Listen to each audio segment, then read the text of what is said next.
This is New Testament, Matthew's chapter number 22. This is in 5 sections. In this, we see that Jesus is giving a parable of wedding banquet in which he is referring that oxen and fattened cattle are butchered for food, and it is butchered by the king, who is depicted here as analogous to the Lord Jehovah. That means he is comfortable with the killing of oxen and cattle for food. The compassion of beloved Jesus Christ, who is so kind, who is so gentle, is restricted strictly to human beings and not to animal kingdom. He is comfortable, he has no problem, he is callous enough to see the killing of innocent animals for food. His teachings are for Jewish people and within the Jewish also for those peoples who obey him, who follow him. And we also see that he is not buying the idea that Jewish people should pay taxes to Caesar, because Caesar is Roman and he was revolting against the Roman people, and for that he was organizing a rebellion. There is nothing wrong in that, but he should be treated in the history like that. Instead, he is treated like God, Messiah, prophet, and that is incorrect in the eyes of the fact which are deciphered from New Testament itself. So let us start the first part, the parable of wedding banquet. He gives a parable. The kingdom of heaven is like a king who prepared a wedding banquet for his son. He sent his servants to those who had been invited, but they refused to come. Then he sent more servants and said, "Tell those who have been invited that I have made dinner. My oxen and fattened cattle are brutally murdered. After murdering the oxen and cattle, they are cut into pieces, and after that, a sumptuous dinner is prepared for them to devour." But when servants reached to those invitees, they paid no attention and went off. Some went to field, another to business, and the remaining invitees seized servants and killed them after misbehaving with them. On this, the king, the symbol of Lord, the symbol of Jehovah, enraged. He sent his army and destroyed those murderers and burned their city. So this is the king who is the king of the kingdom of heaven, is killing the murderers and burning their city.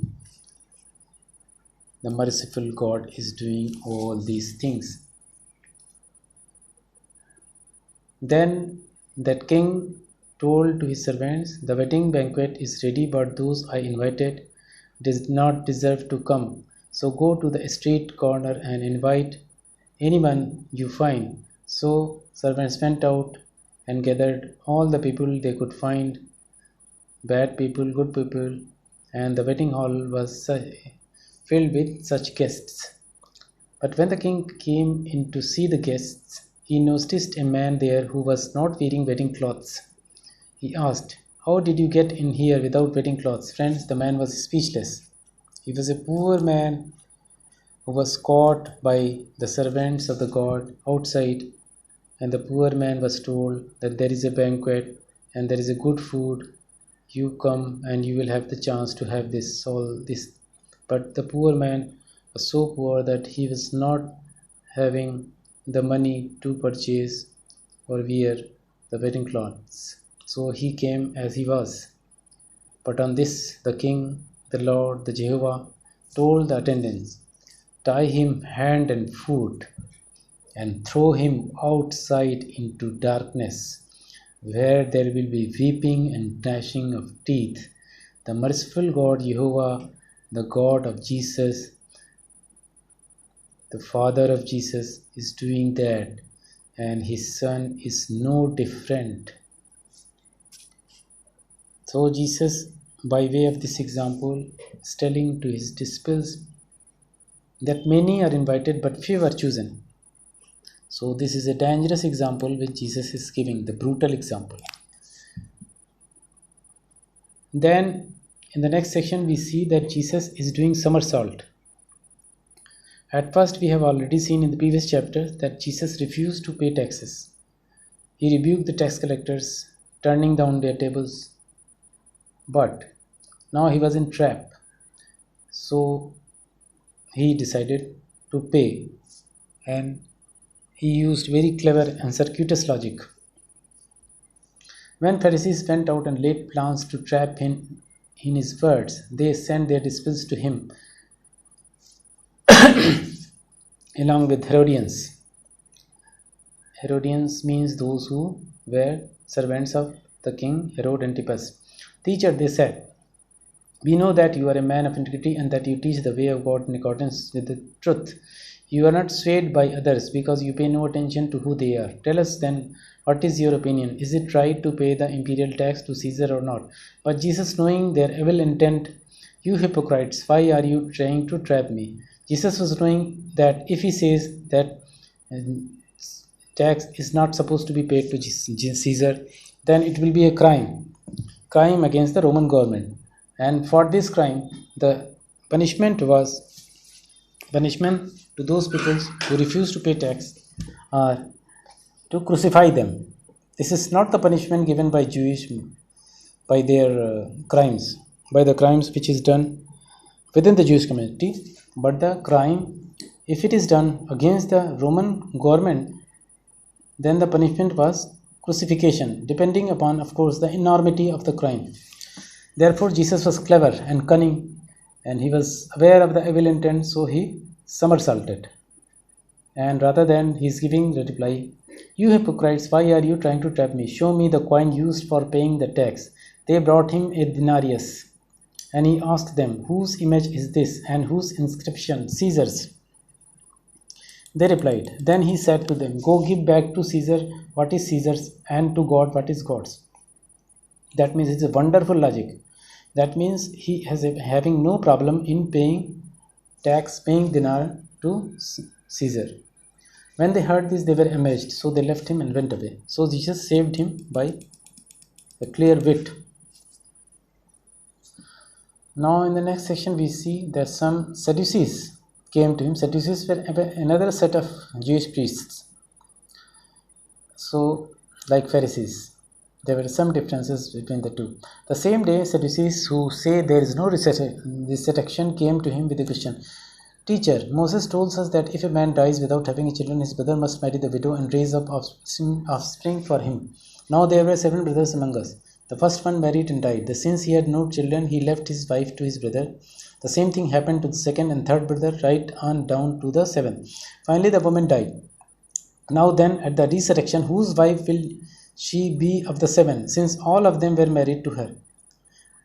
Jesus answered, "You are in error, because you do not know the scriptures or the power of God. At the resurrection, people will neither marry nor be given in marriage. They will be like the angels in heaven.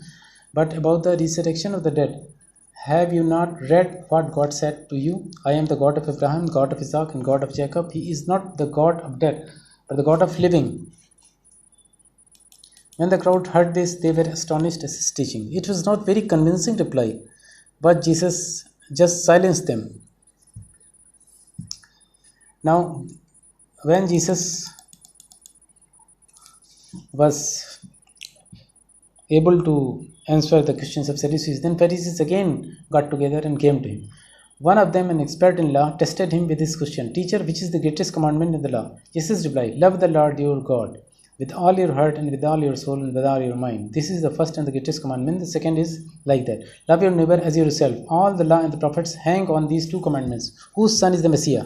While the Pharisees were gathered together, Jesus asked them, What do you think about Messiah? Whose son is he?